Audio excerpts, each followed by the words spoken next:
Boa tarde a todos.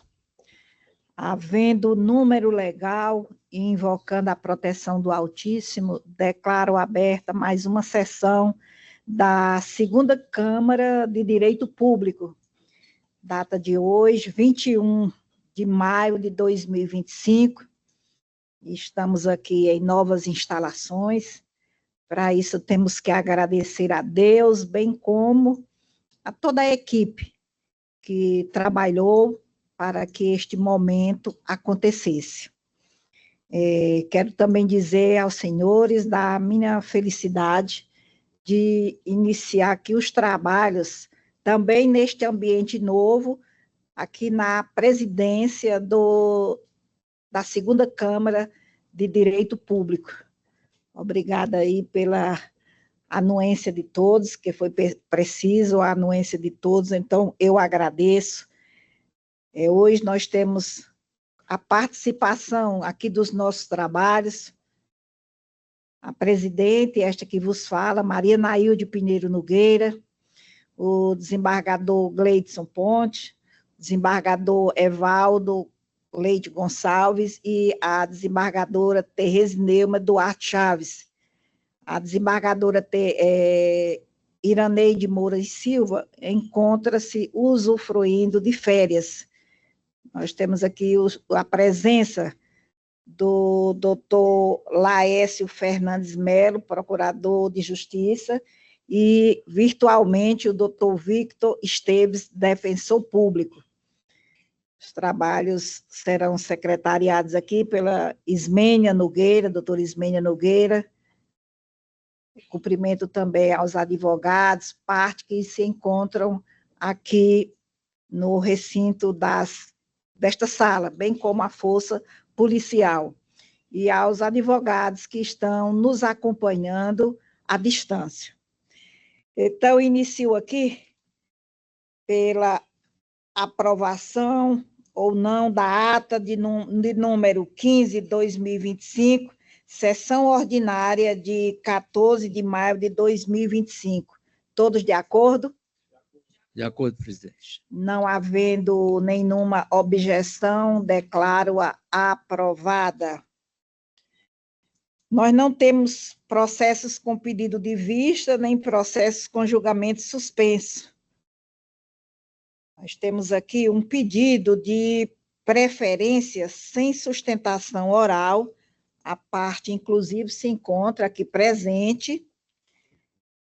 Chamo a julgamento a apelação de número 0121-945-16-2017, em que a apelante, o doutor Luiz Napoleão Feitosa, e apelado, Estado do Ceará, da relatoria da nobre desembargadora Tereza Neuma Duarte Chaves.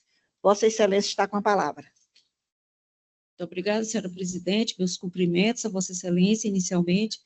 Cumprimento também aos desembargadores integrantes desta sessão, a Procuradoria-Geral de Justiça também aqui presente, a Defensoria Pública e aos advogados, e parte, né, que veio pessoalmente acompanhar o julgamento. No caso, aqui se encontra o senhor Luiz Napoleão Feitosa, que é o apelante da apelação civil 012-1945-16-2017, anunciado por Vossa Excelência, tendo por apelado o Estado do Ceará. A ação de origem, a ação de reconhecimento de direito, acumulada com obrigação de fazer, e indenização por danos materiais e morais, oriunda da 5ª Vara da Fazenda Pública da Comarca de Fortaleza. Aqui, Excelência, senhora presidente, me aterei à leitura da ementa, está bem circunstanciada. E a parte, naturalmente, depois, através dos seus representantes judiciais, né, poderão melhor esclarecer alguns pontos que melhor identifiquem o julgamento. Autorizada. Obrigada. Então, passo a emenda administrativa, apelação civil, ação ordinária de reconhecimento de direito, acumulada com a obrigação de fazer e indenização por danos morais. Pretensão de promoção ao posto de coronel da Polícia Militar do Ceará, em ressarcimento de preterição, ato discricionário da administração, impossibilidade de interferência do Poder Judiciário, princípio da separação dos poderes, sentença de improcedência confirmada e apelação conhecida e desprovida. E aqui, em homenagem à presença, né, da parte, eu lerei os itens que sustentam este enunciado. 1. Pretende o apelante, tenente-coronel da reserva remunerada, em suma, a sua promoção ao posto de coronel da Polícia Militar do Estado do Ceará em ressarcimento de preterição, bem como a condenação do ente estadual ao pagamento das diferenças salariais a que faria jus e a indenizá-lo pelos danos morais suportados. 2. O recorrente alega que sua preterição teria ocorrido em 2 momentos distintos. O primeiro em 2010, porque o seu nome teria sido incluído equivocadamente pela administração militar na cota compulsória da corporação, e em 2012, porquanto a Comissão de Promoção de Oficiais, quando ainda estava no quadro de acesso, lhe atribuiu pontuação de 6.000 pontos a título de grau de julgamento da Comissão de Promoção de Oficiais. Todavia, ao concorrer em 2012, sua pontuação foi reduzida para 5.300 pontos sem motivação aparente, uma vez que entre 2010 e 2012 não teria sofrido nenhum abalo em sua conduta, tampouco realizada a anotação que implicasse diminuição de seus conceitos. Item 3. Assiste razão ao apelante quanto à sua indevida inclusão na cota compulsória em 2010, porquanto tal fato foi reconhecido administrativamente pelo próprio apelado, tanto que, posteriormente, o incluiu no quadro de acesso relativo à promoção de 2012. Contudo, não lhe assiste razão a afirmar que não teria sido promovido em 2012, em razão de motivada diminuição de sua pontuação pela Comissão de Promoção de Oficiais. 4. O demandante não cuidou em comprovar a alegada ausência de motivação da Comissão de Promoção de Oficiais para diminuição da pontuação que anteriormente lhe fora concedida. E, com isso, a suposta ilegalidade do ato, de modo a autorizar o Poder Judiciário, excepcionalmente, a reformar ou desconstituir a decisão administrativa. 5. Tratando-se do exercício do poder discricionário, sujeito à conveniência e oportunidade administrativa, não cabe ao Judiciário determinar qual a pontuação a ser atribuída ao candidato à promoção, sob pena de ofensa ao princípio constitucional da separação dos poderes. 6. Mesmo que tivesse sido mantida a pontuação obtida em avaliação anterior, ainda assim não seria certa a promoção do apelante, pois nos termos do artigo 8.7 da Lei 13.729, de 2006, tratando-se do posto de coronel, cabe ao governador do estado a escolha do candidato, cujos nomes constam no quadro de acesso. 7.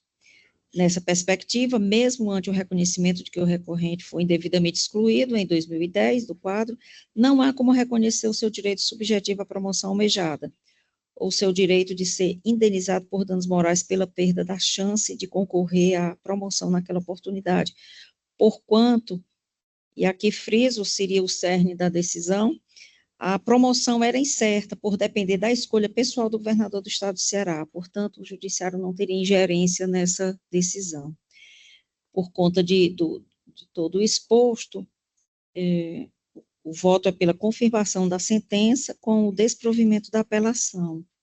Assim é que me pronuncio e considerando que a parte aqui está presente, o voto foi naturalmente examinado nas suas minúcias por conta da importância que nós sabemos que tem para o recorrente, mas depende dessas exigências, né, processuais e limitações do judiciário, né, em relação ao poder executivo. É assim que me manifesto, senhora presidente. Obrigada, senhora relatora, desembargadora Tereza Neumann, e passo a me manifestar como segunda integrante dessa turma julgadora. Eu aqui ratifico a votação provisória, acompanhando integralmente o entendimento da nobre relatora. Desembargador Gleidson. Boa tarde, senhora presidente. Boa tarde. Pela vez primeira, estamos aqui nos reunindo nesta segunda Câmara de Direito Público. Eu quero levar meus cumprimentos iniciais a Vossa Excelência e aos demais colegas, desembargador Tereza, desembargador Evaldo, que participam desta sessão, nobre representante do Ministério Público, doutor Laércio, e o doutor Vitor. representante da doutora Defensoria, que está virtualmente, doutor Ismênia, representante dos servidores, Força Policial, advogados, partes, aqui presente e virtualmente. Presidente, já votei antecipadamente no sistema e confirmo nessa oportunidade o voto provisório que dei, acompanhando a eminente relatora pelos próprios fundamentos que ela acaba de proferir aqui na sessão. Então, o meu voto é acompanhando Sua Excelência, eminente relatora. Obrigada, desembargador Gleidson. Proclamo o resultado do julgamento, recurso de apelação conhecido e desprovido, nos termos do voto da eminente relatora. Julgamento encerrado. Nós temos aqui um outro pedido de sustentação, preferência com sustentação, da minha relatoria. Trata-se da apelação cível de número 0050-282-23-2021, em que a apelante Acácio Valério Pinheiro, advogada doutora Viviane Andrade Albuquerque Alencar, e apelado município de Juazeiro do Norte. A doutora Viviane se encontra na sala? Sim, excelência. Boa tarde. Eu indago da nobre advogada se dispensa a leitura do relatório. Sim, sim. Então, pode iniciar a sua manifestação, pelo prazo regimental de 15 minutos. Obrigada. Boa tarde a todos. Gostaria de cumprimentar os presentes perante essa segunda Câmara. Quero saudar os desembargadores componentes, em nome da excelentíssima relatora, doutora Maria Nailde Pinheiro Nogueira, também o Ministério Público, a Defensoria Pública, os servidores desta casa e os colegas advogados. Bom, na condição de representante do apelante, o seu Acácio Valério Pinheiro, eu venho expor as razões que justificam a necessária reforma da sentença proferida pelo juiz de primeiro grau, Juazeiro do Norte. O apelante, excelências, era servidor público municipal que, no exercício regular de suas funções, foi vítima de um grave acidente de trabalho, sendo esse acidente ocasionado por omissão da administração pública municipal, que negligenciou a manutenção de equipamentos essenciais ao serviço. Os fatos, eles são incontroversos. O apelante estava na parte superior de um caminhão, exercendo suas atividades no setor de logística do Demutran, quando um cilindro, equipamento sem manutenção, explodiu, arremessando o apelante violentamente a 2 metros do local ao chão. Com isso, o autor ele se submeteu a 3 cirurgias e passou por uma internação em UTI, enfrentando, além de grave risco de vida, sequelas físicas e psicológicas que marcaram aí profundamente a sua vida, a sua integridade e a sua dignidade como trabalhador e como cidadão. Então, a sentença de primeiro grau foi correta ao reconhecer a responsabilidade objetiva do município, mas pecou ao fixar os valores de indenização em patamar irrisório diante da gravidade dos fatos. O valor arbitrado foi de R$10 mil a título de danos morais e R$5 mil a título de danos estéticos. Então, são valores que não se coadunam com os princípios da razoabilidade, da proporcionalidade e, principalmente, da função pedagógica da reparação civil. Isso porque, excelências, nós estamos diante de um acidente de trabalho que resultou em lesões graves e permanentes, além do risco de vida que ele sofreu. Ele ficou internado na UTI. Também resultou em cicatrizes enormes, conforme as fotos, constantes nos autos, inclusive no recurso de apelação, e tendo sido submetido a apelante a intenso sofrimento físico e emocional, sendo privado de qualquer apoio por parte do município, que não ofereceu ao apelante nenhuma assistência em nenhum momento. Então, excelências, o dano estético, muitas vezes, integrado ao dano moral, nesse caso ele merece um reconhecimento próprio.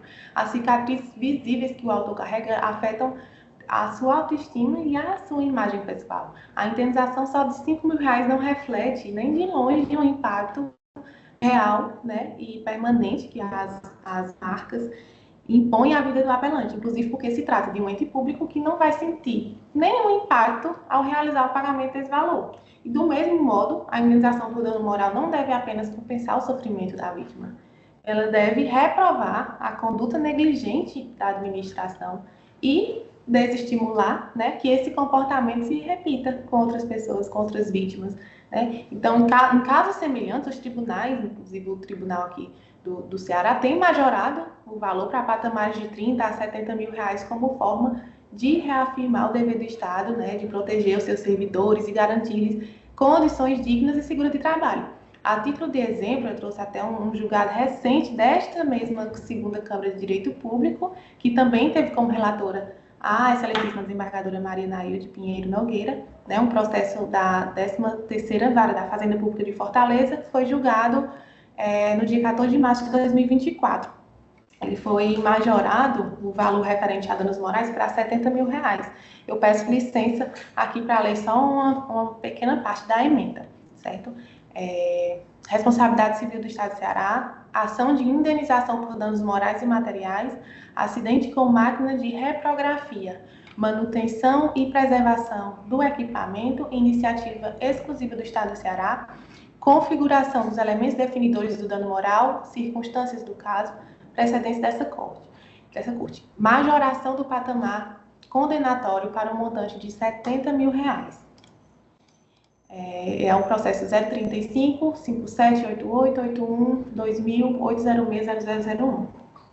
Bom, excelências, não vou me estender muito, mas aqui não se trata de pleito para enriquecimento sem causa. Pelo contrário, trata-se de restabelecer a justiça dentro de um evento traumático, né, que poderia ter sido evitado com uma simples manutenção preventiva de um equipamento e que demonstra o completo descaso da administração pública com os seus servidores.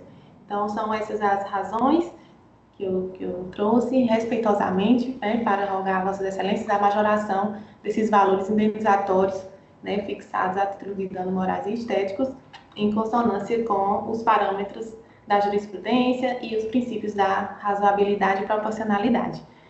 Muito obrigada e um bom julgamento a todos. Obrigada, doutora Viviane. Passo a leitura aqui do meu entendimento. Quanto à admissibilidade do recurso. Conheço do presente recurso, pois verificado o atendimento de todos os requisitos intrínsecos e extrínsecos que o compõem, o que conduz a juízo positivo de admissibilidade da apelação interpostas. Adentro aqui já no mérito. Com efeito, verifica-se que o cerne da insurgência recursal gira em torno de montante indenizatório devido pelo município de Juazeiro do Norte ao recorrente, a título de reparação pelos danos morais e estéticos experimentados. Acerca da responsabilidade civil, no direito brasileiro, a responsabilidade do Estado é, em regra, objetiva, independe, portanto, de averiguação de dolo ou culpa do agente público causador do dano e encontra-se prevista na Constituição Federal de 88, em seu artigo 37, parágrafo 6º. Com efeito, para estabelecer a responsabilidade do Estado, é preciso demonstrar a conduta, o dano e a relação de causa e efeito entre eles. Isso ocorre dentro do contexto da teoria do risco administrativo, que reconhece a possibilidade de haver exceções à conexão causal. No caso, em exame, conforme restou assentado na sentença recorrida, restaram demonstrados os pressupostos da responsabilidade civil do município de Juazeiro do Norte, pelo acidente ocasionado pela explosão de um cilindro de tinta utilizado no trabalho de sinalização da cidade, não havendo controvérsia nesse sentido. Cumpre agora, neste momento, analisar o quanto indenizatório. Em relação à reparação dos danos morais, não resta dúvida de que seja devida, uma vez que o autor teve sua incolumidade física violada, além do abalo psicológico experimentado. No caso, o que se confere ao lesado não é propriamente indenização, mas uma compensação pelo seu sofrimento experimentado, bem como uma satisfação que a ordem jurídica lhe confere, a fim de não deixar impune o causador do prejuízo, que de forma indireta é levado a agir preventivamente para evitar outros possíveis danos. Nessa conjuntura, os precedentes citados pelo magistrado Acó estabelecem a compensação para situações semelhantes em R$ 10.000. Esse montante constitui a quantia básica fixada na primeira fase.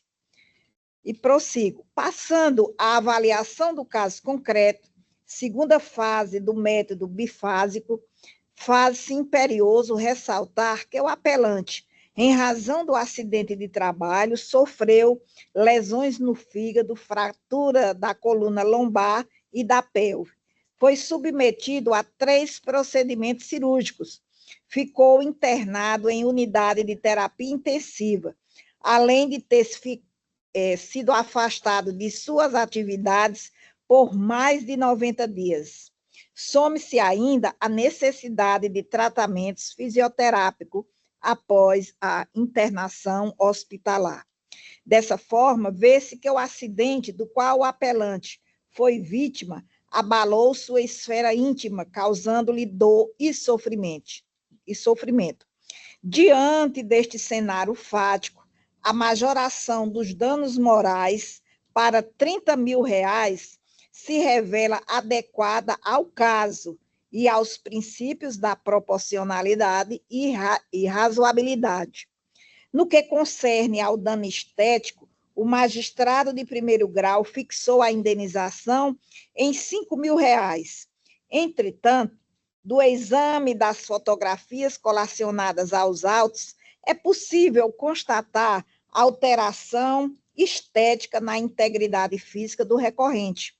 Alteração essa capaz de impactar negativamente na aparência e na autoimagem da vítima, em razão das cicatrizes permanentes em seu abdômen e costas. Por conseguinte, igualmente majoro o valor estabelecido em sentença, fixando-a em R$ 10.000. A propósito dos valores fixados, cito os julgados deste Tribunal de Justiça, alinhados ao entendimento ora manifestado.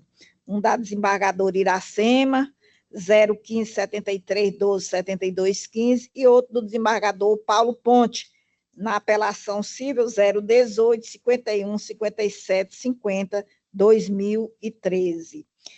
Portanto, conheço da apelação para, no mérito, dar-lhe provimento, majorando as indenizações por danos morais e estéticos, fixando-as em R$ 30.000 e R$ 10.000, respectivamente. É assim que me manifesto.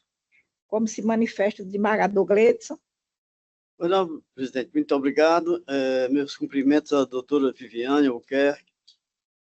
De fato, a situação é bem dramática, mas o voto trazido por Vossa Excelência entendo bem adequado à condenação e a majoração se faz necessária. Eu acompanho o voto de Vossa Excelência. Desembargador Evaldo. Pois não, senhora presidente, quero cumprimentar Vossa Excelência. Saúdo a todos os integrantes desta Câmara, desembargador Gleidson, desembargadora Terese, doutor Luiz Laércio, digníssimo representante do Ministério Público, doutor Vitor Fernandes, da Defensoria Pública, doutor Ismênia, representando os servidores, advogados presentes ou de forma remota, assim como a assistência. Quanto ao voto, presidente, eu vou confirmar o meu voto provisório, acompanhando integralmente o voto de Vossa Excelência. Obrigada, desembargador Evaldo, bem como obrigada, desembargador Gleidson. Então, proclamo o resultado do julgamento, apelação civil conhecida e provida. nos termos do voto da eminente relatora. Julgamento encerrado. Nós temos aqui um outro pedido de preferência com sustentação da relatoria da desembargadora Tereza Neuma Duarte Chaves. É a apelação civil de número, uma sequência de 3 zeros, 571710-2017, em que são apelantes Antônia Caetano da Silva, Roserlândio Caetano Agostinho, Cícera Caetana da Silva e Cícero Caetano da Silva. Advogado, doutor Pedro Acioli Rodrigues Leônidas, e apelado, Superintendência de Obras Públicas, SOP. Vejo aqui na sala já o doutor Pedro Acioli, né? Acioli Rodrigues Leônidas Filho, mas também vejo aqui a decisão favorável aos apelantes, não é isso, desembargadora? Vossa Excelência dispensa a sua manifestação? Sim, Excelência. O voto então, tendo em vista a sua presença, mesmo que remota, eu concedo a palavra à nobre relatora para proferir a sua manifestação. Pois não. Obrigada, senhora presidente. Passarei aqui a ler a síntese do voto. Constitucional e previdenciária, apelação civil, companheira de servidor falecido, pretensão de concessão de pensão por morte, sentença de extinção do feito sem resolução de mérito, prescrição do fundo de direito afastada, sentença desconstituída, causa madura, julgamento imediato, artigo 1013, parágrafo 4º CPC, relação jurídica de trato sucessivo, súmula 85 do STJ, tema 313 do STF, não recepção do artigo 7º, inciso 2º, da Lei 10.776 de 82, pela Constituição Federal de 88, princípio da isonomia, artigo 5º, inciso 1 da Constituição Federal, possibilidade de pagamento de pensão por morte à companheira, presunção de dependência econômica, recurso conhecido e provido. Aqui, senhora presidente, desenvolvo também os itens, mas a síntese, né, se já for suficiente, é essa. Em breve, o inteiro teor do voto estará disponível ao doutor Pedro Acioli. Eu confirmo meu voto provisório, acompanhando integralmente a nobre relatora, desembargador Gleidson. Também, presidente, eu queria cumprimentar o doutor Pedro Acioli e confirmar o meu voto provisório, acompanhando a eminente relatora. Então, proclamo o resultado do julgamento, recurso de apelação conhecido e provido nos termos do voto da eminente relatora. Julgamento. Pela ordem, só... Pois não. Se for possível, se for atrapalhar também, eu aguardo a juntada. E quando foi o deferimento da pensão, a data? Porque tinha essa discussão da data também, do início da instituição da pensão. De qualquer forma, o senhor vai manter o inteiro teor do voto, caso haja alguma omissão, depois o senhor ingressa com os embargos de declaração, certo? Bom, então. Obrigada. Nós temos aqui também um pedido de sustentação, preferência com sustentação, da relatoria do desembargador Francisco Gleidson Pontes, apelação civil, uma sequência de 3 zeros, 24, 38, 95, 2000, em que apelante Antônio Gonçalves do Nascimento e apelado município de Quiterianópolis, advogado doutor Joatan Bonfim Lacerda. O doutor Joatan Bonfim Lacerda encontra-se na sala? Sim, excelência. Dispensa a leitura do relatório? Dispense. Pode iniciar a sua manifestação pelo prazo regimental de 15 minutos. Obrigado, excelentíssimo senhor presidente, senhores desembargadores, servidores, demais advogados presentes, com devido respeito, sustento o presente recurso interposto contra a decisão que julgou improcedente ação intentada pelo servidor Antônio Gonçalves do Nascimento sob os frágeis fundamentos de inexistência de título judicial e ocorrência de prescrição. Desde logo, é fundamental esclarecer que tais fundamentos não se sustentam diante dos próprios elementos constantes nos autos. O pedido formulado na ação foi a reintegração do servidor ao cargo público, do qual foi indevidamente afastado. E esse pedido foi acolhido em sentença transitada em julgado, resultando em título judicial válido, eficaz e definitivo, reconhecendo o direito do servidor à reintegração. A alegação de que não existe título judicial afronta diretamente a realidade processual e ignora por completo a autoridade de coisa julgada.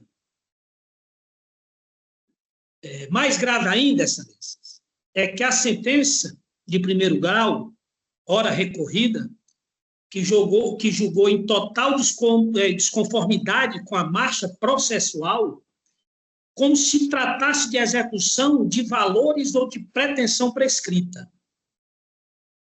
A cobrança de valores devidos em decorrência desse afastamento indevido está sendo promovida em ação própria, autônoma. Não há, portanto, qualquer confusão entre obrigação de fazer e pretensões pecuniárias.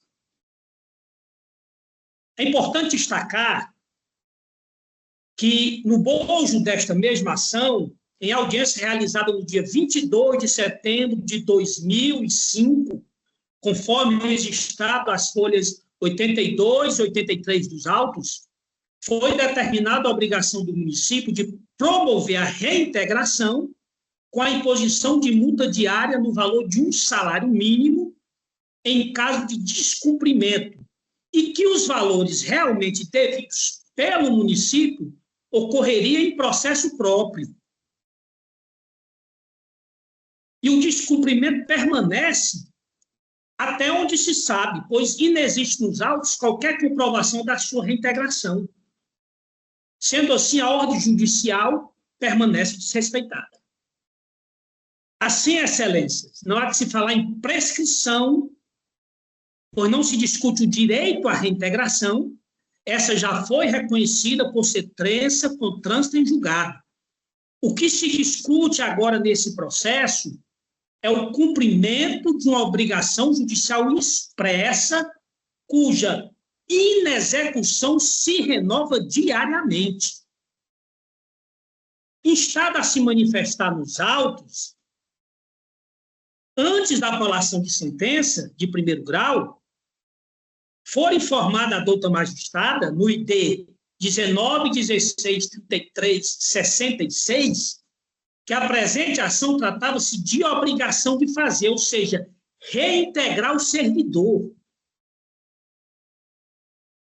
Manter a decisão recorrida, excelência, representa não apenas violação à coisa julgada, mas também grave desrespeito ao Poder Judiciário, fragilizando a confiança nas decisões judiciais e incentivando a inércia do ente público diante de comandos jurisdicionais. Vou dizer aos senhores a gravidade da decisão da improcedência. A sentença de primeiro grau extrapolou os limites do pedido, tratando de prescrição e valores não requeridos. Representa violação à coisa julgada e autoridade das decisões judiciais. Cria precedente de desobediência do ente público às ordens judiciais.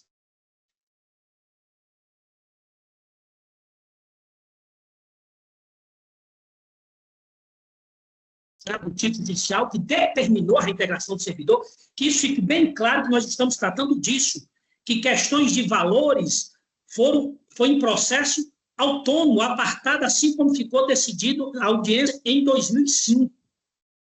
a determinação do imediato cumprimento da obrigação de fazer, com a reintegração ao cargo público, e se foi realizado quando de fato ocorreu.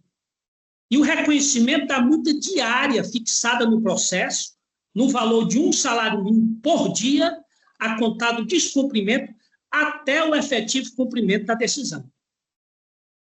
Então, excelências, venho requerer que a sentença seja anulada, que se retorne os autos e que o município comprove se houve ou não essa reintegração do servidor, porque é disso que nós estamos tratando.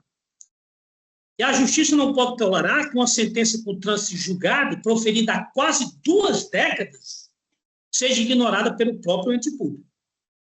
Sendo assim, excelências, agradecer pela atenção e reiterar a confiança na decisão que será prolatada por essa Câmara. Obrigada, doutor Joatan Lacerda, pela sua manifestação. Concedo a palavra ao nobre relator, desembargador Gleidson Pontes. Muito obrigado, senhora presidente. Meus cumprimentos ao doutor Joatan. Faço a leitura da ementa. Administrativo, processual civil, apelação civil, execução de título executivo judicial, reintegração de servidor público municipal, ausência de condenação expressa ao pagamento de remuneração no período de afastamento, coisa julgada, recurso conhecido e desprovido, sentença mantida. Caso sob exame, recurso de apelação interposto por Antônio Gonçalves do Nascimento, ora parte autora, contra a sentença proferida pelo juiz da primeira vara civil da comarca de Tauá, que entendeu inexistente a obrigação pecuniária expressa na decisão proferida no processo principal, julgando improcedente o pedido de execução que consistia no ressarcimento dos valores referente às verbas indenizatórias do servidor pelo município de Quiterianópolis. Questão em discussão. A questão consiste em verificar se a sentença que determinou a reintegração do servidor ao cargo público municipal constitui título executivo judicial apto a fundamentar a cobrança de valores remuneratórios referente ao seu período de afastamento. Razões de decidir. A sentença que julgou procedente a ação principal limitou-se a tornar definitiva a liminar que determinava a reintegração do servidor ao cargo, sem estabelecer qualquer condenação explícita ao pagamento de verbas relativas ao seu período de afastamento. No mesmo sentido, a tutela antecipada concedida não fixou valor ou obrigação de pagar a quantia certa, mas apenas reconheceu a inclusão do servidor na folha de pagamento da municipalidade sem prejuízo, o que não configura título executivo judicial quanto aos valores supostamente devidos, posto não haver previsão expressa. A execução fundada em título executivo judicial guarda rigorosa relação com a coisa julgada, por força do princípio da fidelidade do título, o que impede que a referida execução seja utilizada para ampliar ou interpretar extensivamente a sentença, especialmente na ausência de condenação expressa, sob pena de violação à coisa julgada. Desse modo, é vedado rediscutir matéria já acobertada pela coisa julgada ou modificar os limites do título judicial na fase de cumprimento de sentença, porquanto o conteúdo debatido se encontra abarcado pela eficácia preclusiva da coisa julgada. Dispositivo. Recurso conhecido e desprovido. Sentença mantida. O título judicial que não previu a possibilidade do pagamento do salário durante o afastamento irregular, não se prestando à execução, estabelecer novos termos de título executivo. É o voto, presidente. Obrigada, desembargador Gleidson. Como se manifesta o desembargador Evaldo? Pois não, presidente. Eu cumprimento o doutor Joatan, ilustre advogado. Quanto ao voto, eu confirmo o meu voto provisório, acompanhando integralmente o doutor relator. Obrigada, desembargadora Tereza Neumann. Obrigada, senhora presidente. Da mesma forma, cumprimento o doutor Joatan, mas devo acompanhar o eminente relator pela fundamentação incisiva e concisa sobre a impossibilidade de atender à pretensão por conta da ofensa à coisa julgada e não havendo a previsão da decisão exequenda deste pagamento. Então, são razões fortes que impedem que haja essa revisão. Conclui o eminente relator. Obrigada, desembargadora Tereza. Proclamo o resultado do julgamento. Apelo conhecido e desprovido. Julgamento unânime nos termos do voto do eminente relator. Julgamento encerrado. Também temos aqui um outro pedido de preferência com sustentação da relatoria do desembargador Francisco Gleidson Pontes, apelação cível de número 311.19.47/2024, em que a apelante Francisco José Nascimento de Moraes, a advogada doutora Vitória Alvarez Trancoso Corbacho e apelado o Estado do Ceará. A doutora Vitória se encontra na sala, não é isso? A doutora dispensa a leitura de relatório? Boa tarde, excelência, sim. Então, a palavra está com a nobre advogada pelo tempo regimental de 15 minutos. Perfeitamente. Boa tarde a todos. Meu nome é Vitória Alvarez Troncoso Corbacho, ABBA 58514. Excelências, esse processo, ele versa sobre um pedido de autorização, né, de uma cirurgia oncológica, em que a parte autora, até o momento, não realizou esse procedimento cirúrgico, tá? Por quê? Por dois motivos. Primeiro, a parte réu ISEC, ele não tem médico credenciado disponível para poder operar a parte autora, para poder realizar esse procedimento cirúrgico. E o segundo motivo, a parte autora não tem, né, o valor para pagar um médico particular e nem o ISEC autoriza esse médico particular.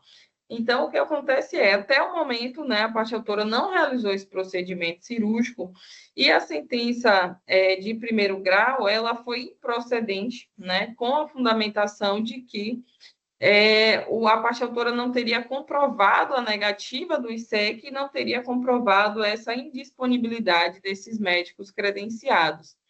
Porém, excelências, desde o início da instrução processual, a parte autora junta documentos, na verdade, ela entra em contato com prepostos do ISEC pedindo a autorização e pedindo indicação de médico credenciado, e os médicos que o ISEC indica ou não são credenciados ou não têm disponibilidade, né?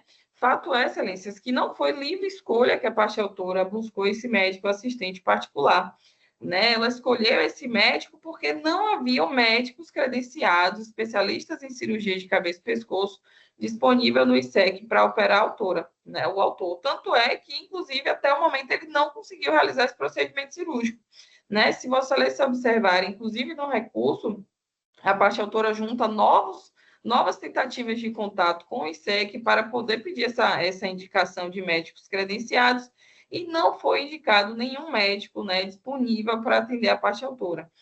A sentença de primeiro grau, ela, inclusive, informa isso, que a parte autora junta essa comprovação, que, na verdade, a sentença de primeiro grau fala que não existe esse médico, existe esse médico, mas que esse médico não está disponível. Ora, como a parte autora vai realizar uma cirurgia com o médico que não tem disponibilidade para poder fazer esse procedimento? Né? O processo, excelência, ele é do ano de 2024, né? Desde o ano passado, então, a parte autora vem buscando essa autorização e até o momento não conseguiu realizar esse procedimento cirúrgico. Tem inúmeros contatos da parte autora com o ISEC pedindo essa autorização, pedindo essa indicação desses médicos credenciados. E, além disso, é importante destacar também a questão da inversão do ônus da prova. Por quê? Essa prova é uma prova de difícil obtenção para a parte autora. Como ela vai comprovar que algo não existe? Como ela vai comprovar que não existem médicos credenciados na rede credenciada da RE, né? Essa deveria ser uma prova produzida pelo ISEC. O ISEC deveria informar no processo a lista desses médicos credenciados que eles têm, que, inclusive, deveria ser disponibilizado essa lista para os beneficiários, né? O que não foi. Então, a sustentação é no sentido da reforma da sentença de improcedência para determinar a autorização e custeio da cirurgia oncológica da parte autora, que até o momento não foi realizada, né, com o seu médico assistente e com pagamento conforme orçamento juntado já desde a exordial, e indenização por danos morais também, excelências, porque, veja, a parte autora já com uma situação oncológica, um procedimento cirúrgico delicado a ser realizado, até o momento não realizou, isso agrava, né, a situação psicológica da parte autora, a aflição da parte autora, de saber se vai ou não conseguir realizar o seu procedimento cirúrgico, e o ISEC nega, né, ele não nega de forma expressa essa autorização, essa cirurgia, mas a partir do momento que ele não tem um médico disponível para realizar esse procedimento, existe uma negativa tácita, né, desse procedimento, porque, obviamente, sem médico, a parte autora não consegue realizar a cirurgia, né? Então, a sustentação é nesse sentido. Se, caso Vossa Excelências, né, ainda tenham alguma dúvida em relação a isso, o processo ele não versa sobre hospital, tá? Rede credenciada, quando eu falo, é médico credenciado. Hospital não é a discussão no processo, é somente médico credenciado.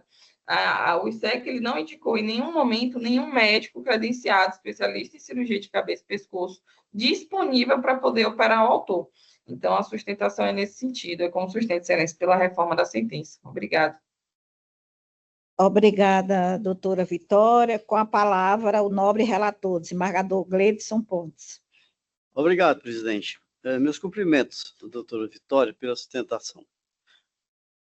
Presidente, eu vou preferir fazer diferente aqui, ler a parte dispositiva, que ela é bem abrangente, e, embora seja de parcial provimento, o recurso atende aos interesses do autor. Estou reconhecendo a sucumbência mínima do autor, de logo, visto a obrigação do ISEC de custear os procedimentos médicos por ele solicitado. O dispositivo está, assim, exarado. Diante do exposto, conheço do recurso de apelação, dando-lhe parcial provimento para a. Condenar o ISEC a prestar assistência médico-hospitalar necessária ao paciente Francisco José Nascimento de Moraes, em hospital credenciado ou não da rede de assistência da autarquia demandada, às custas do ISEC, no prazo máximo de 20 dias, a fim de que se submeta os procedimentos médicos descritos no documento ID 198.24.315, excisão de glândulas submandibular e cervicotomia exploradora, ambos constantes do rol ISEC, Lei 16.530/2018. B. Subsidiariamente, autorizar o paciente a realizar os procedimentos médicos descritos na linha A, com a equipe médica indicada na petição do recurso de apelação, sendo devidamente reembolsado pelo ISEC nos limites da lei e do contrato. C. Condenar o ISEC a pagar, a título de danos morais ao paciente, a quantia de R$10.000. Deixo de arbitrar o percentual de honorários advocatícios a que faz jus a advogada do autor, haja vista a iliquidez do julgado, devendo ser arbitrada a verba de sucumbência por ocasião da liquidação do julgado. Artigo 85, parágrafo 4º, inciso 2 do CPC. Sugestão de voto. Obrigada, desembargador Gleidson. Como se manifesta o desembargador Evaldo? Pois não, presidente. Eu quero cumprimentar a doutora Vitória da sua sustentação oral. Quanto ao voto, eu vou acompanhar na íntegra o eminente relator. Pois não, desembargador Evaldo. Desembargadora Tereza Neumann. Da mesma forma, também cumprimento a doutora Vitória, uma exposição bem clara, se colocou bem a questão, e acompanho também o voto do eminente relator por ter sido bem equilibrada em relação aos pedidos, e acredito que atenda a pretensão do senhor Francisco José Nascimento de Moraes. Como voto, excelência? Obrigada, desembargadora. Proclamo o resultado do julgamento. Apelação cível conhecida e parcialmente provida. Julgamento unânime nos termos do voto do eminente relator.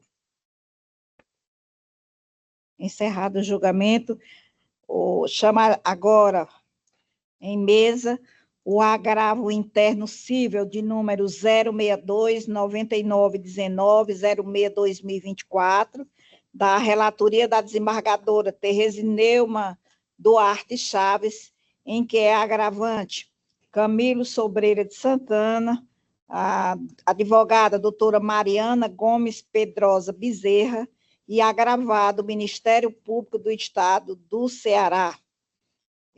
Eu indago da doutora Mariana se dispensa a leitura do relatório. Sim, excelência, dispenso. Então, pode iniciar a sua manifestação pelo prazo regimental de 15 minutos. Obrigada, excelência. Boa tarde a todos e a todas. Eu quero iniciar aqui cumprimentando a desembargadora relatora, a desembargadora Tereza Neuma, os membros, desembargadores que compõem a tríade julgadora, desembargador Gleidson Pontes, desembargadora Nailde Pinheiro.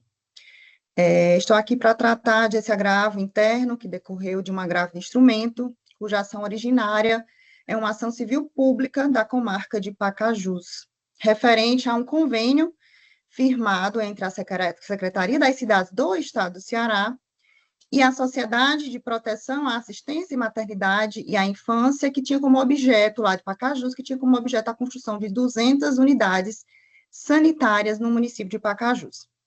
Antes de entrar especificamente no objeto do agravo de instrumento, excelências, eu quero tratar um pouco sobre as condutas que estão dispostas na ação civil pública, porque elas influenciaram diretamente o que vamos discutir aqui no agravo.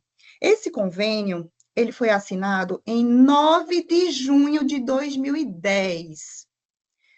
Ele não foi firmado pelo agravante Camilo Sobreira de Santana. O atual ministro Camilo Sobreira de Santana só assumiu a Secretaria das Cidades em 1º de janeiro de 2011.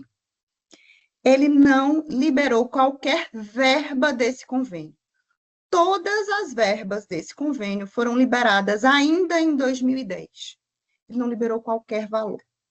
Seu único ato nesse convênio foi assinar um aditivo de prazo, exclusivamente de prazo, em 8 de fevereiro de 2011, lá no iniciozinho da gestão. Ele assumiu 1º de janeiro. Quando ele assumiu a gestão, nos trâmites regulares de secretaria, ele assinou um aditivo de prazo para esse convênio.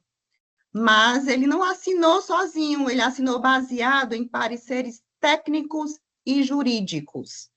Parecer técnico do setor habitacional, que fazem visita in loco nas obras, e parecer jurídico, que eu vou até ler aqui para vossas excelências. O primeiro parecer técnico que fundamentou esse aditivo de prazo sem liberação de valor, que ele assinou, em fevereiro de 2011, foi assinado pelo Sérgio Barbosa, que era coordenador de habitação, e dizia da necessidade de conclusão do objeto do convênio. Por isso, a necessidade de prorrogação desse convênio.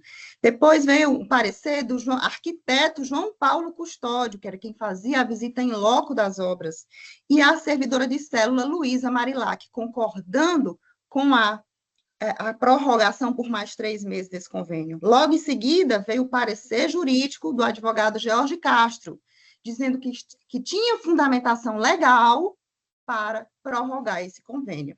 E embaixo do parecer dele vem um de acordo do então secretário, ministro Camilo Sobreira de Santana.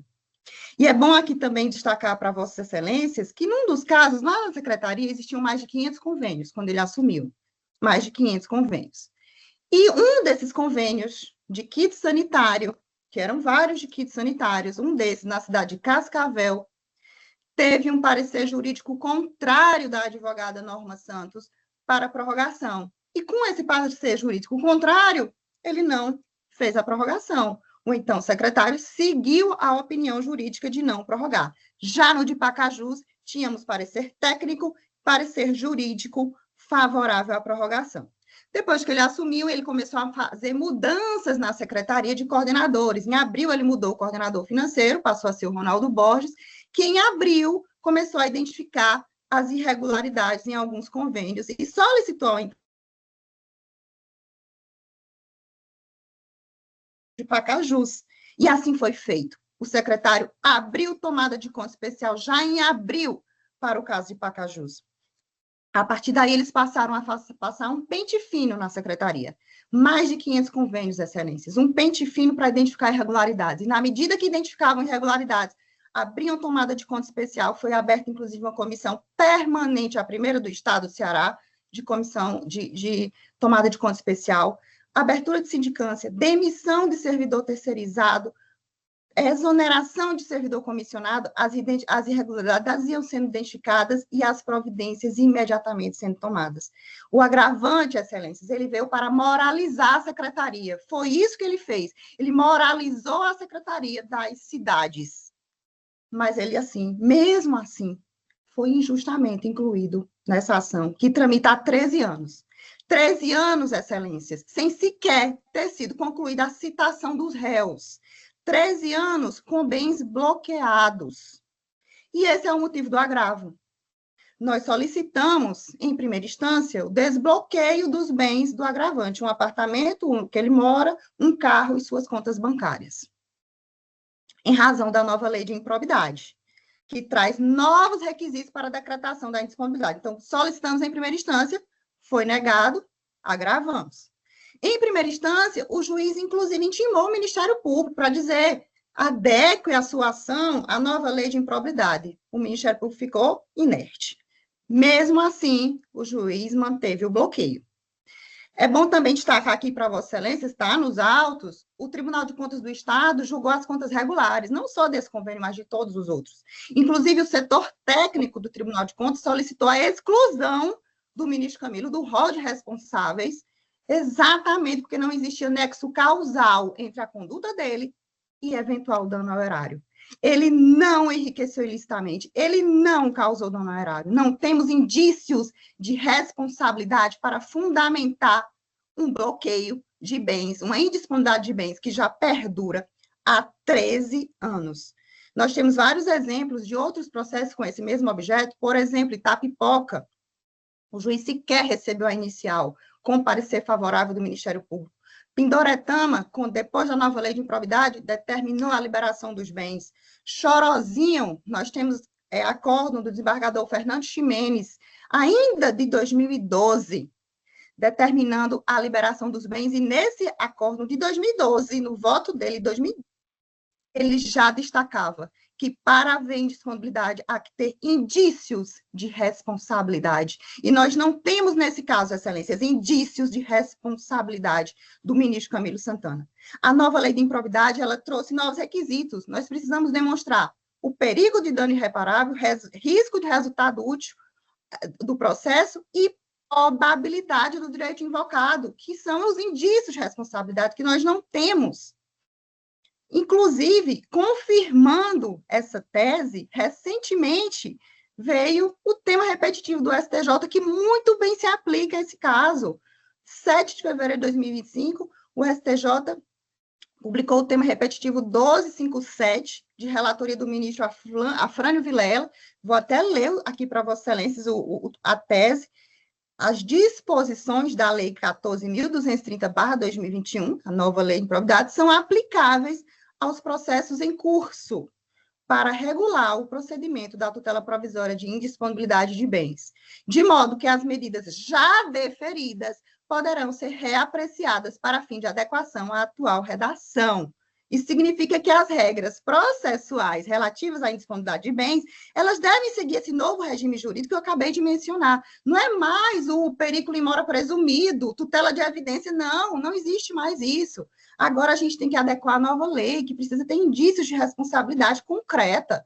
Tem, inclusive, nessa tese, já tem o voto vogal do ministro Teodoro Silva Santos, o voto vogal dele extremamente didático, ele traz a diferenciação entre as duas leis, ele traz expressamente a necessidade de demonstração que o réu tenha iniciado ou tentado dilapidar o seu patrimônio, que não existe, né, nesse caso. A gente mantém um processo há 13 anos tramitando, um processo com 13 anos de bloqueio de bens, excelências.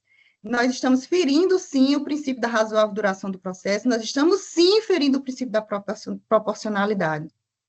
É por isso que, considerando não haver indícios de responsabilidade pela assinatura de um único termo aditivo de prazo sem nexo causal com qualquer dano ao erário, por ter tomado todas as providências necessárias dentro da secretaria para apurar irregularidades, por moralizar aquela secretaria, por ter sido suas contas julgadas regulares no Tribunal de Contas, é que, com base nesse tema repetitivo 1257, eu requeiro a vossas excelências que os bens do agravante sejam liberados. Eu requeiro, portanto, o provimento do agravo.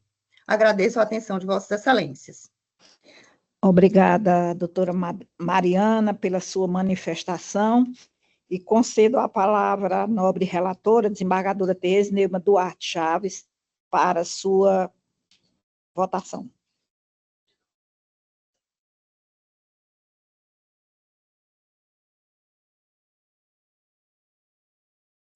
Iniciar. Agradeço a palavra, excelência, senhora presidente.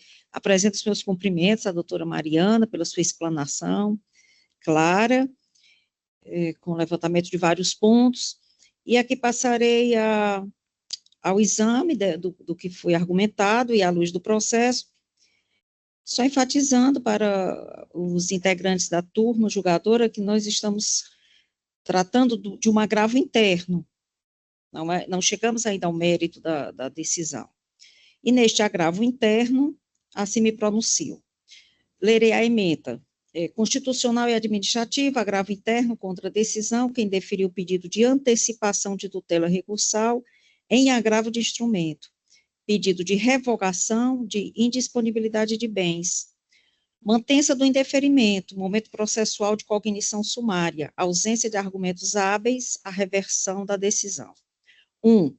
A decisão unipessoal agravada, considerando a fase introdutória de análise de liminar em sede de agravo de instrumento, considerou inexistente o perículo in mora, haja vista que a simples alegação de demora do deslinde do feito originário, desacompanhada da demonstração de prejuízo iminente, não implicaria o reconhecimento de plano do fundado receio de dano irreparável, consignando, por outro lado, o perigo da demora reverso, evidenciando que a liberação imediata dos bens, objeto de constrição, poderá ser alcançada pela irreversibilidade da medida. 2. O agravante argumenta acerca da ausência de sua responsabilidade quanto aos atos que lhe foram atribuídos, ainda em sede de apuração no feito principal, entendendo prematura sua análise nesta sede recursal. 3. O momento processual tão somente autoriza uma visão perfunctória do mérito para aferimento acerca dos pressupostos legais necessários à concessão do pedido de antecipação de tutela recursal, a qual será melhor aquilatada quando do julgamento do agravo de instrumento. 4. Não se olvida a longa duração da medida constritiva, naturalmente justificada pela complexidade da causa e pelo elevado número de demandados no processo principal. No entanto, mostrar-se-ia temerária a liberação dos bens em sede de liminar recursal em agravo de instrumento, considerando-se o caráter acautelatório da medida e a inexistência a priori de elementos convincentes acerca da premência da revogação da constrição.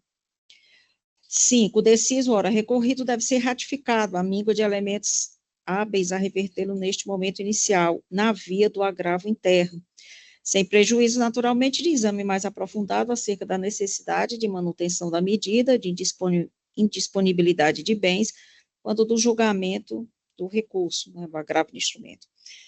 Concluo por conhecer do agravo interno para desprovê-lo, assim que me manifesto. Obrigada, desembargadora Tereza Neuma.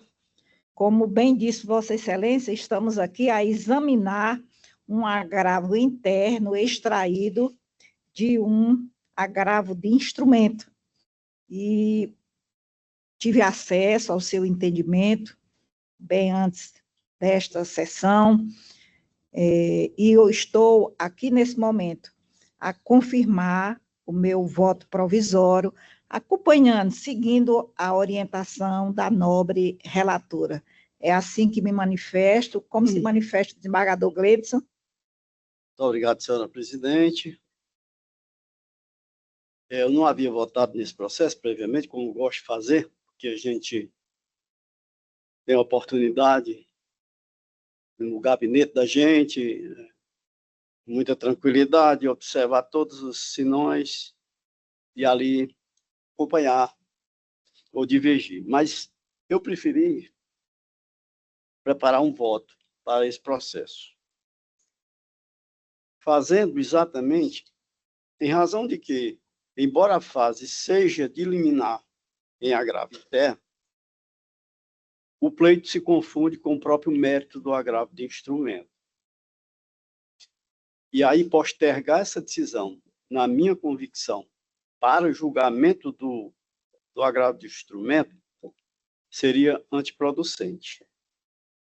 Por isso, eu vou fazer uma leitura breve do voto que farei chegar aos autos,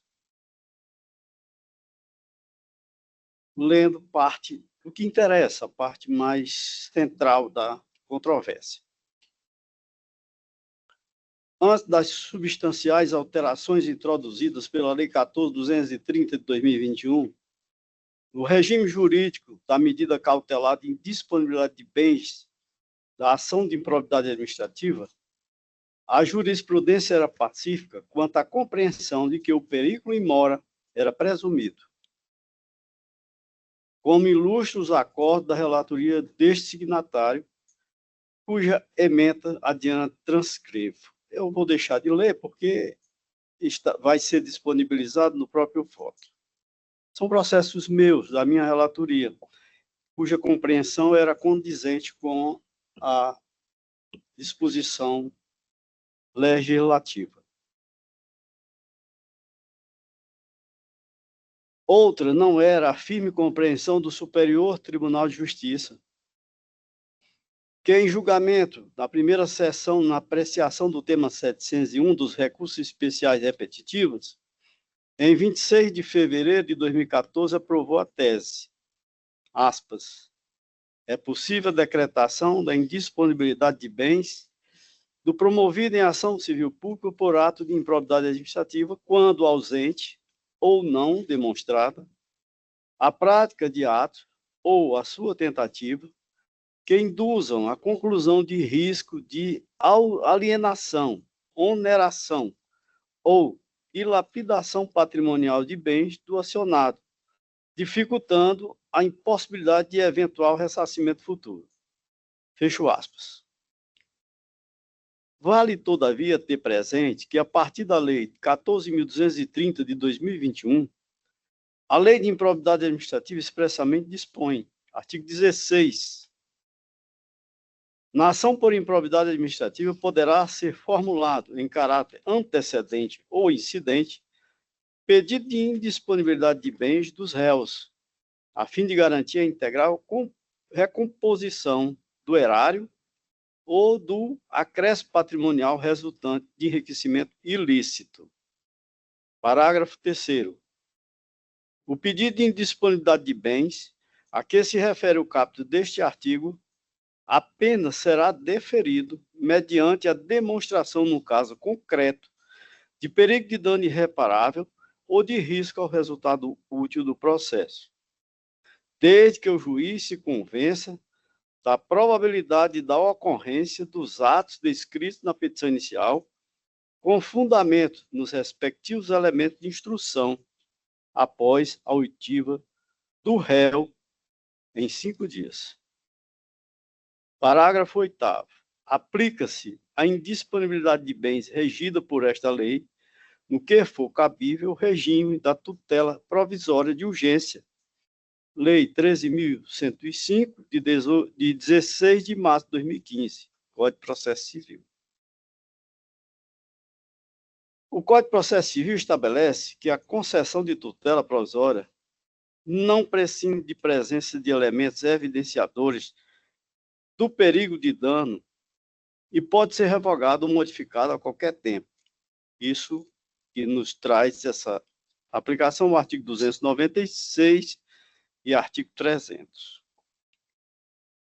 Ocorre que, em recente julgamento, o recurso especial 2074-601, correspondente ao tema 1257 dos recursos especiais repetitivos, a primeira sessão do Superior Tribunal de Justiça, na ocasião em que cancelou o tema 701, atrás referido, decidiu que a Lei 8.429/92, posteriormente à Lei 14.230 de 2021, passou a exigir, para o deferimento da medida de indisponibilidade de bens, a demonstração, no caso concreto, de perigo de dano irreparável ou de risco ou resultado útil do processo, artigo 16, parágrafo 3º, a qual não se equipara à mera afirmação descontextualizada de que o perigo in mora está demonstrado e não apenas presumido.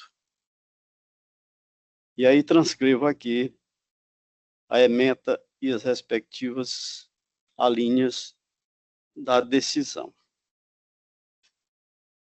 Este Tribunal de Justiça, como se impõe a todos os demais juízes e tribunais de segunda instância, deve observância aos acórdãos proferidos pelo Superior Tribunal de Justiça em julgamento de recurso especial repetitivo, por expressa previsão do Código de Processo Civil, em seu artigo 927, inciso 3º, que diz: os acordos incidentes de assunção de competência ou de resolução de demandas repetitivas e em julgamento de recurso extraordinário especial repetitivo deve ser observado pelos tribunais.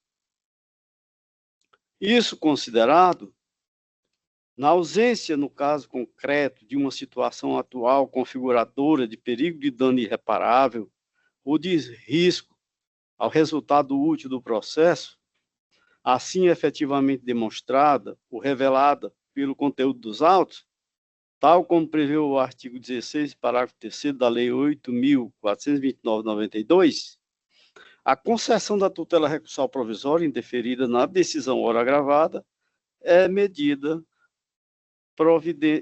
e providência que se impõe.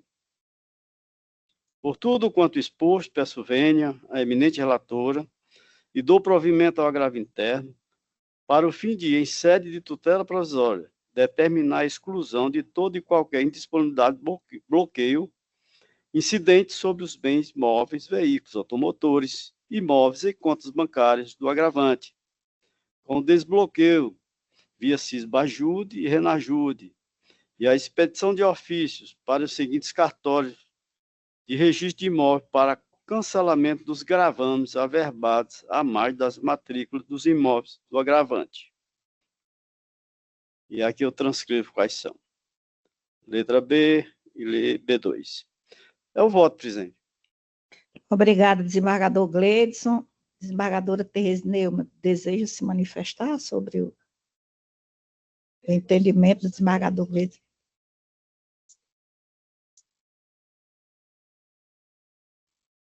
Excelência, eu não estou ouvindo, o áudio está fechado. Gostaria de fazer uma breve consideração, inicialmente, naturalmente respeitando a argumentação do nobre relator, mas entendo que a decisão meritória ainda seria, digamos, incipiente neste momento, porque é um momento apenas de argumentação sobre a decisão, a primeira decisão, né, uma decisão monocrática que indeferiu o pedido. Anteriormente, esse pedido, as contas pessoais de salário já haviam sido desbloqueadas por esta relatora, permanecendo um imóvel e um veículo. Então, a argumentação em sede de agravo interno não desconstitui, não foi suficiente para desconstituir a decisão inicial. Este é o entendimento que aqui me coloco. Independentemente da nova legislação, porque trata-se de uma questão, essencialmente processual, sobre o acautelamento do processo. Então, com base nesses princípios que eu me pronunciei em relação ao agravo interno, apenas essas considerações para ficar mais claro o posicionamento do interno, né? Pois não, desembargadora. É apenas isso. Obrigada, desembargadora Tereza Neumann. Eu também mantenho, no meu entendimento, consubstanciado na sua explanação, respeitando automaticamente aqui a divergência. Então, proclamo o resultado do julgamento por maioria, agravo interno conhecido e desprovido, nos termos do voto da eminente relatora. Excelência, posso só fazer um breve requerimento rápido, já que a relatora disse que vai analisar melhor no agravo de instrumento, se pudesse, com a brevidade necessária, pautar também o agravo de instrumento, só esse requerimento que eu gostaria de fazer para a eminente relatora. Obrigada. Pois não, doutora Mariana. Obrigada. Doutora Mariana, com a presteza com a qual marquei, não é, pautei o agravo interno, compreendendo realmente a necessidade de que ele fosse encaminhado com brevidade, da mesma forma, já irei passar a análise final meritória, e brevemente, Vossa Excelência poderá ter acesso às datas, né, a emissão de relatórios para o julgamento final da questão. Tá, obrigada, Excelência. Obrigada, doutora. Prossigamos aqui. Nós temos aqui um último pedido aqui, de preferência com sustentação oral, da relatoria da desembargadora Tereza Neumann Duarte Chaves. Trata-se da apelação cível 021 40 23 87 2021, em que a apelante Ari e Silva Participações Limitada, em que são advogados o doutor Rafael Ribeiro Monteiro Cruz e o doutor Bruno Soares Alves Diniz, aqui presente, né, doutor Bruno? E apelado município de Fortaleza. Eu pergunto ao doutor Bruno, dispensa a leitura do relatório? Positivo, Excelência. Então, pode iniciar a sua manifestação. Excelentíssima senhora presidente, relatora, eminentes embargadores vogais, excelentíssimos senhores servidores, colegas da advocacia que não se fazem aqui presentes, mas estão virtualmente, meus sinceros cumprimentos. O feito trata de apelação oriunda da terceira vara da Fazenda Pública da comarca de Fortaleza, cujo mandado de segurança originário foi impetrado contra o ato coator do fisco municipal, que reconheceu apenas parcialmente o pleito da imunidade de ITBI, esculpida no artigo 156,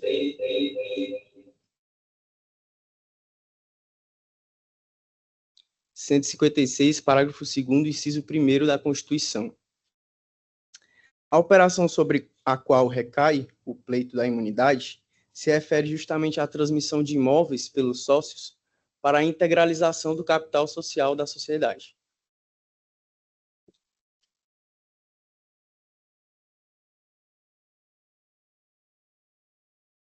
Importante mencionar, excelências, que na operação, o valor do imóvel integralizado é compatível com o valor do imóvel declarado pelos sócios no imposto de renda. Assim, deveria sim incidir a imunidade. Porém, o fisco municipal deferiu apenas parcialmente esse pleito, sob o entendimento de que, abro aspas, as folhas 45 a 54. Cabe à administração tributária proceder à avaliação de cada imóvel relacionado para fins de integralização do capital social e, sobre a diferença encontrada entre o valor histórico atribuído e o arbitrado pelo fisco, incidirá o ITBI. Quando muito, a não incidência será parcial.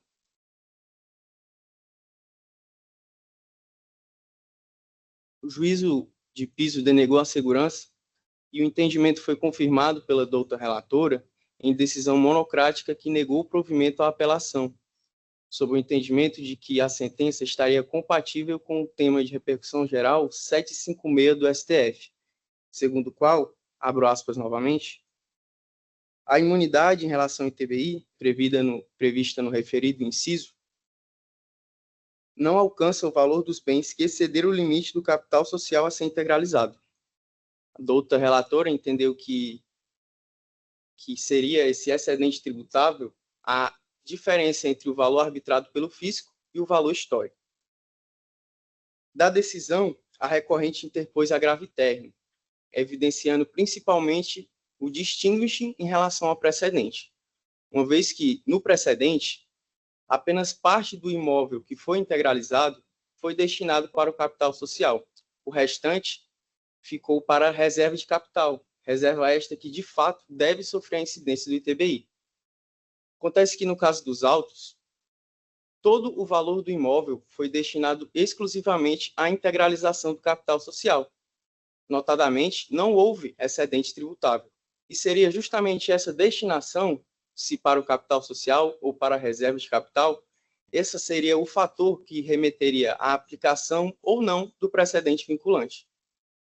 No agravo interno, foi arguido também a incompetência do fisco municipal em desconsiderar o valor constante na declaração do imposto de renda dos sócios, sem trazer à tona nenhum fundamento para tanto, ou sequer instaurar um procedimento administrativo que oportunizasse a contribuinte a explicar o porquê aquele valor seria compatível sim com o valor de mercado. Inclusive, nesse último ponto, e antes do julgamento do agravo interno, sobreveio o julgamento do tema 1113 do STJ, sendo fixadas as seguintes teses de observância obrigatória dos tribunais. Abro aspas. A base de cálculo do ITBI é o valor do imóvel transmitido em condições normais de mercado, não estando vinculado à base de cálculo do IPTU, que nem sequer pode ser utilizada como piso de tributação. O valor da transação declarado pelo contribuinte goza da presunção de que é condizente com o valor de mercado, que somente pode ser afastada pelo fisco mediante a regular instauração de processo administrativo próprio do artigo 148 do CTN. E a última, o município não pode arbitrar previamente a base de cálculo do ITBI com respaldo em valor de referência por ele estabelecido unilateralmente. Acontece, excelências, que, não obstante a fixação dessas teses vinculantes, o agravo interno foi desprovido, assim como os embargos de declaração posteriores, entendendo que o argumento da aplicabilidade do tema 1113 se trataria de inovação recursal. Esse entendimento somente foi reformado pela vice-presidência deste tribunal, ocasião em que foi determinado o retorno dos autos para o presente juízo de retratação para novo julgamento da causa sob a ótica das novas teses vinculantes. Assim, a apelante pugna pela procedência da apelação e reforma da sentença de piso pelos três principais pontos. Diferentemente do precedente invocado, notadamente o tema 756, não houve excedente tributável em relação ao valor integralizado, sendo compatíveis o valor do bem declarado o valor do capital social que foi integralizado pelo imóvel. Somente se constatou excedente tributável pela comparação do valor integralizado e declarado com o valor arbitrado unilateralmente pelo apelado, obtido sem a instauração de procedimento administrativo próprio do artigo 148 do CTN. E, por fim, gozando da presunção de que é condizente com o valor de mercado o valor da transação declarado pelo contribuinte, e inexistindo excedente tributável entre esse valor e o efetivamente integralizado, faz-se misto o reconhecimento da imunidade esculpida no artigo 156, parágrafo 2º, inciso 1º da Constituição. Essas seriam as breves considerações. Agradeço a todos pela atenção. Retomo a palavra, doutor presidente. Obrigado. Obrigada, doutor Bruno Soares Alves Diniz. Com a palavra, a nobre relatora, desembargadora Tereza Neuma Duarte Chaves. Obrigada, senhora presidente. Cumprimento inicialmente o doutor Bruno Soares Alves Diniz, jovem advogado, que patrocina essa causa, me procurou para suas considerações, repassei o processo, tem importância, naturalmente, para a empresa, não é? Ari Silva Participações Limitadas, e já está nessa fase de juízo de retratação. Então, repassando as questões, verifico que a pretensão, ela tem alguns empecilhos processuais, e aqui eu vou discorrer para os nobres integrantes da turma julgadora. Eu lerei a ementa na íntegra para melhor aclarar a questão. Tributário, mandado de segurança, apelação cível, ITBI, incorporação de imóvel ao capital social, imunidade prevista no artigo 156, parágrafo 2º, inciso 2 da Constituição Federal. Incidência do tema 796 do STF. Aspas para o tema. A imunidade em relação ao ITBI, prevista no inciso 1 do parágrafo 2º do artigo 156 da Constituição, não alcança o valor dos bens que excedeu o limite do capital social a ser integralizado. Fecha aspas. Retorno dos autos para exercer eventual juízo de retratação, artigo 1040, inciso 2 do CPC. Base de cálculo do ITBI, valor venal do imóvel.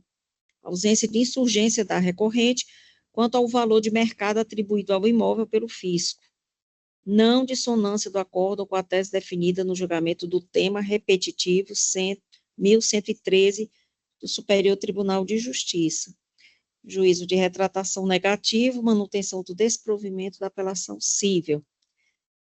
E aqui passo para a sustentação desses enunciados. Consultando aos nobres pares, se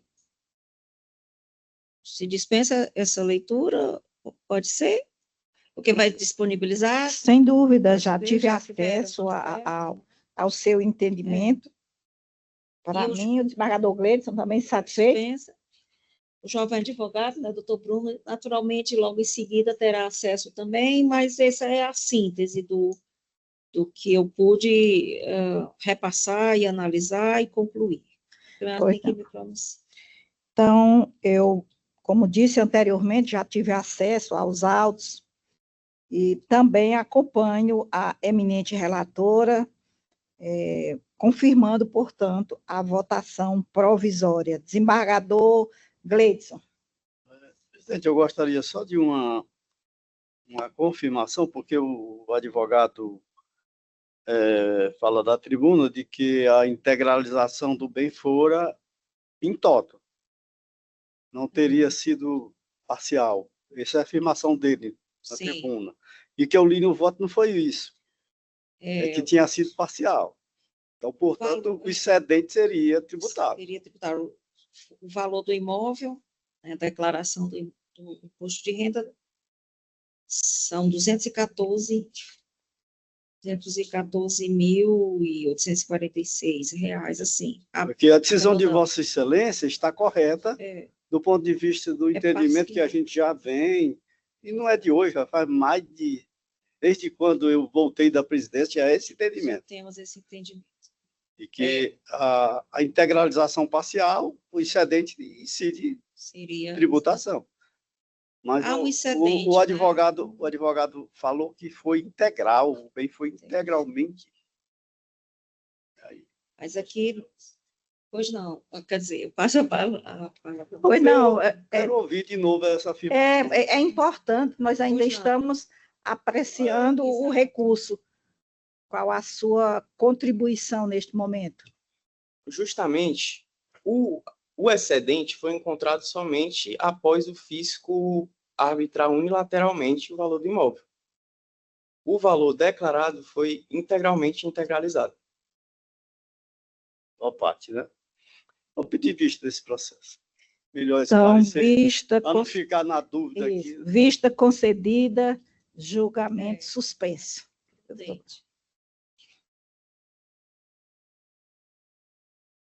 Então, com este julgamento, nós concluímos as sustentações orais e eu indago aqui,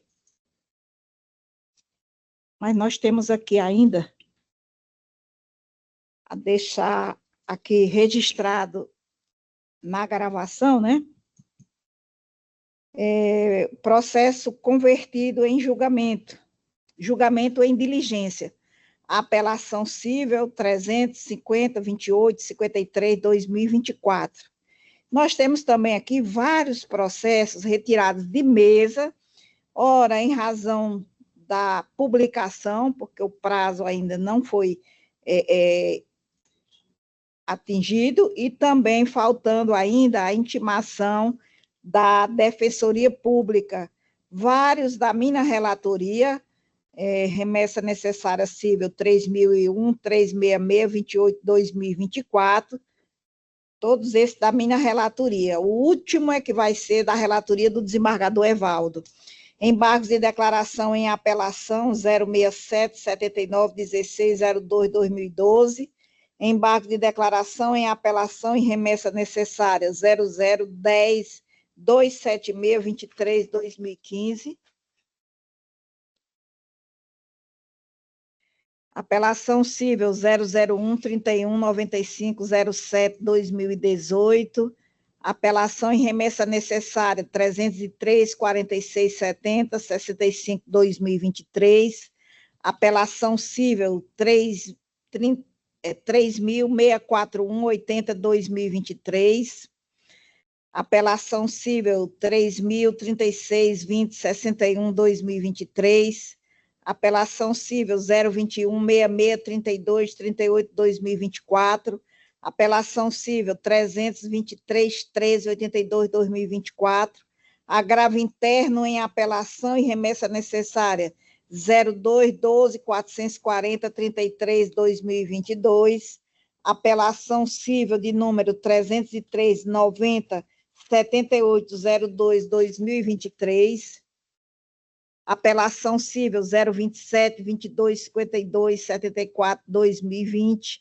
apelação civil 3.248-44-2023, e por último aqui, um da relatoria do desembargador Evaldo, retirado de mesa, o agravo interno em apelação de número 320-53-36-2023.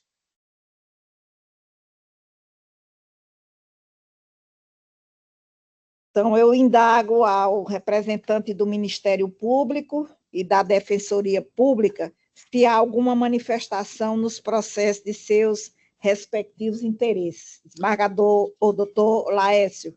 Não há requerimento, Excelência. Doutor Victor Esteves. Ratificamos, presidente, todas as razões e contra as razões já apresentadas nos recursos sob patrocínio da Defensoria Pública, que nós não temos nenhum requerimento. Obrigada. Então, eu indago neste momento aos demais integrantes desta Câmara, que confirmam os votos provisórios proferidos nos processos de pauta e extrapauta nos sistemas SAGE e PJE. Desembargador Gleidson. Confirmo, presidente, todos os votos proferidos na condição de relator e vogal em ambos os sistemas. Obrigada. Desembargador Evaldo. Também confirmo, presidente. Obrigada. Desembargadora Tereza Neuma. Também confirmo, excelência, em ambos os sistemas, a votação provisória como vogal e relatora. De igual forma, eu confirmo a minha votação provisória, seja na condição de relatora, seja na condição de vogal, nos dois sistemas, SAGE e PJE. Agora, doutora Ismênia, quantos processos foram apreciados hoje? 86 processos.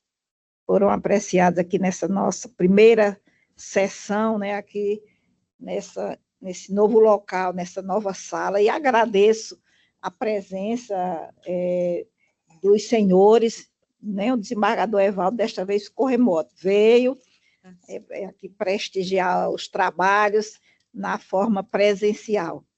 Algum registro a ser feito? Minha parte não, presidente. Presidente, eu quero me congratular com Vossa Excelência nesse momento que iniciamos nossos trabalhos aqui e também parabenizar o trabalho tão bem conduzido pela desembargadora Tereza durante esse período que esteve à frente da presidência, nossa Câmara, de forma assestada, de forma muito equilibrada, muito acessível. Então, muito Deus bem. nos proteja. Amém. E quero justificar a minha ausência de forma não presencial, porque realmente, para me deslocar lá para o fórum. Lá para o fórum, isso mesmo. Estou... Realmente havia essa inconveniência, né? De você ter que ocupar na semana 2 locais, né, de trabalho, né? Presidente, chamando o feito à ordem, né? Realmente, agradecer em primeiro lugar ao embargador Evaldo, que foi muito feliz na colocação. Eu havia esquecido desse momento tão importante na vida, não só do tribunal, mas especialmente aqui para nós que estamos reunidos nesta Câmara, desde o episódio fatídico de incêndio do nosso prédio. Em primeiro lugar, eu queria agradecer à advogada Tereza Neumann pela forma liana, cortês, sempre ávida a prestar a melhor assistência a nós todos, componentes da Câmara, né, por esse período em que ela passou, de forma muito eficiente, deu a sua contribuição para o bom desenvolvimento dos trabalhos. Está de parabéns, nossa presidente, até ontem, e agora componente aqui da nossa Câmara. Um maior prazer conviver com vocês todos. O ambiente é muito agradável. Eu sei que eu estou deixando a segunda Câmara, né, por uma razão institucional, tão somente. Não teria o menor interesse particular para sair daqui. Fui tão bem tratado, tão bem recebido, vivo tão bem aqui. Mas a instituição fala mais alto do que os nossos interesses pessoais. Eu fui concitado a recompor a terceira Câmara, porque 2 membros de lá se ausentaram voluntariamente, claro, todos com o mesmo propósito, de contribuir para o rearranjo. E o tribunal está empreendendo para viabilizar o funcionamento e com acréscimo de 2 câmaras de direito privado e uma criminal. E de modo que todas as câmaras cederam que para o Laércio estou falando, que ele não sabia ainda esse detalhe. As câmaras vão passar a funcionar com 4 membros, como era antes, para ceder cada um membro para formar essas 2 novas câmaras de direito privado e uma de criminal. E também vamos criar mais 2 cargos de desembargadores. Então, fui concitado para recompor, porque tinha que sair alguém daqui. Nós éramos 5, e alguém daqui tinha que sair. E como surgiu a oportunidade de ir para uma Câmara de Direito Público, eu digo, é a minha vez, porque para privado eu não tenho muita vocação, né? Sempre trabalhei em Direito Público, desde que assumi aqui no tribunal. Então, estou muito bem afinado com o tema, que a gente julga por aqui. E aí eu aceitei esse convite, esse chamado, e estou deixando a segunda Câmara. A partir do momento, amanhã vai ser aprovado, e eu não sei quando ainda isso vai ser implementado, mas acredito que seja logo, porque está todo mundo muito preocupado com o volume de processos que se acumulam, né, nessas câmaras de direito privado e criminal também. Então, vamos lá dar nossa contribuição. A despedida não é hoje, estou dando o anúncio, porque eu já me comprometi e sei que será concretizado dessa forma. E a desembargadora Nair, dizer para ela que é uma satisfação, ainda estou sendo presidido por ela. Né? Eu assumi a presidência da segunda Câmara quando a desembargadora Nair foi à presidência do TJ. Lembra? Eu a substituí aqui. Cumpri meu mandato de 2 anos, depois vieram os colegas que me sucederam. E agora retorna a desembargadora Nair para o lugar que é seu, e com muita alegria, tenho certeza que ela vai fazer um trabalho belíssimo, como já fez no passado. Quer dizer, é só talvez até melhorado, né? Porque a pessoa aprende e, quando aprimora, faz muito melhor aquilo que já sabia fazer. Desejo a você, minha amiga, que seja muito feliz de novo, né? Dê continuidade a esse trabalho belíssimo que você vem fazendo no Tribunal de Justiça. Obrigada. Tânia, eu gostaria só Pois de não. dar uma palavra antes de Vossa Excelência encerrar. Em primeiro lugar, agradecer ao colega, desembargador Evaldo, né, pela referência, foi muito honroso presidir durante esse período, e marcar também hoje as minhas congratulações a Vossa Excelência pela inauguração, né, da nossa sala com a sua presidência, bem significativo, eu entendo, por conta do seu empenho, da sua dedicação em restaurar, né, o nosso Tribunal de Justiça. Então, é muita honra também ser presidida por Vossa Excelência. Quando eu vim para cá, né, para a segunda Câmara, também já encontrei, né, na presidência também, integrando. Então, realmente, como o desembargador Cleiton falou, retorna ao seu lugar, né, à sua presidência. Então, receba meus votos de excelente administração. E só concluindo, o meu abraço e agradecimento aos integrantes da Câmara, aqui na pessoa da secretária, doutora Ismênia, do Mendes, né, que faz a nossa transmissão, Anderson, né, a nossa estagiária, Ana Beatriz, e agradeço bastante. Estou também nos acompanhando, né, doutor Laércio, mas hoje os meus agradecimentos são mais dirigidos, né, doutor Laércio, aos integrantes da Câmara, mas também foi uma satisfação estar também com a vossa colaboração. Obrigada.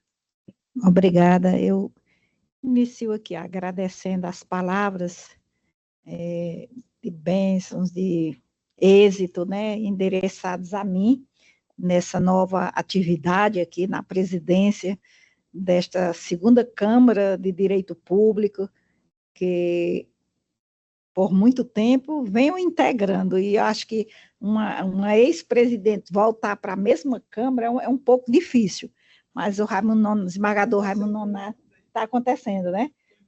O desembargador Raimundo Nonato sugeriu a permuta, e para mim foi uma permuta maravilhosa, porque eu estava no direito privado, mas sempre me identifiquei muito no direito público.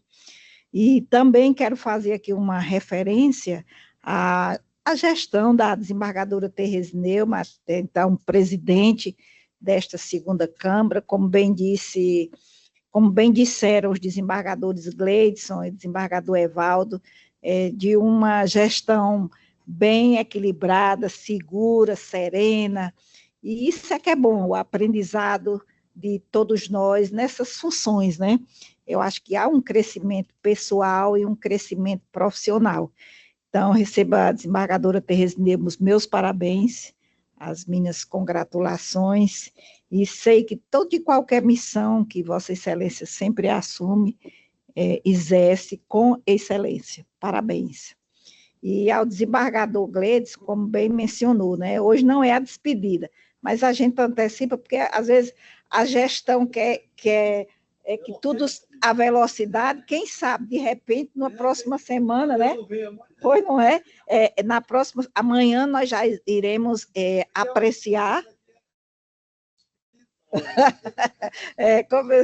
Então, pronto. Eu acho que, olha, a coisa está tão numa velocidade que, não sei se vocês observaram, mas nós só temos aqui 4 computadores e a presidente. Então, tudo indica que realmente vai ser bem rápido, né? Mas nada mais. Pode ser, né? Tem que ser, isso, que agora nós teremos que convocar alguém da outra Câmara. Segunda-feira, eu já fui convocada para a Câmara daqui, na primeira, era a primeira Câmara, né? É isso. E agora estou vindo aí, né? Nós vamos votar amanhã. Sim. A edição de dois integrantes. Simultaneamente. Sem dúvida. Nossa, aqui a nossa escala está muito... Está muito bem feita, Não sei agora, quando eu for lá para terceiro, como é que vai... Não vai haver nenhum prejuízo, não, porque nós fizemos uma programação para 5 meses. Não, mas eu acho que aqui a nossa distribuição de férias fica o que o desembargador Evaldo solicitou. Se ele tiver pedido e uma pessoa de lá da Câmara já tiver solicitado também o mesmo período dele. Isso mesmo. Tudo na conciliação dá certo, né? Então, agradecendo a presença de todos, nada mais havendo a ser tratado, declaro encerrada a presente sessão e um ótimo final de tarde para todos.